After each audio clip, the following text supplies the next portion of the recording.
পুরান ঢাকার ইসলামবাগে প্লাস্টিক গোডাউনে অগ্নিকাণ্ড। আশিকুর রহমানের প্রতিবেদনে আরিফ খানের ক্যামেরায় দেখুন বিস্তারিত।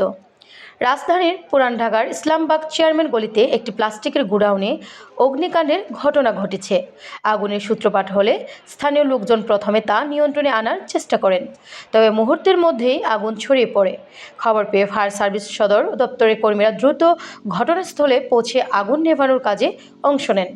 পর্যায়ক্রমে 8টি ইউনিটের চেষ্টায় প্রায় 1 ঘন্টা পর আগুন নিয়ন্ত্রণে আসে। আগুন লাগার কারণ তাৎক্ষণিকভাবে জানা যায়নি। ক্ষয়ক্ষতির পরিমাণ নিরূপণের কাজ চলছে।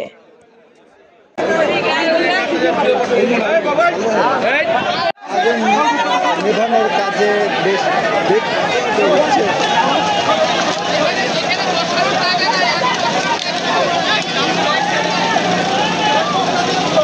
ঘটনাস্থলে আগুন নিয়ন্ত্রণের চেষ্টা চালিয়ে যাচ্ছে ফায়ার সার্ভিস কর্মীরা, পাশাপাশি এখানকার যারা স্থানীয় এবং বাসিন্দা।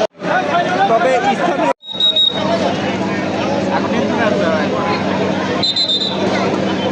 অগ্নিকাণ্ডের ভিতরে যে ঘটনা সেটি আসলে কিছুটা কমছে বলে ধারণা করা যাচ্ছে।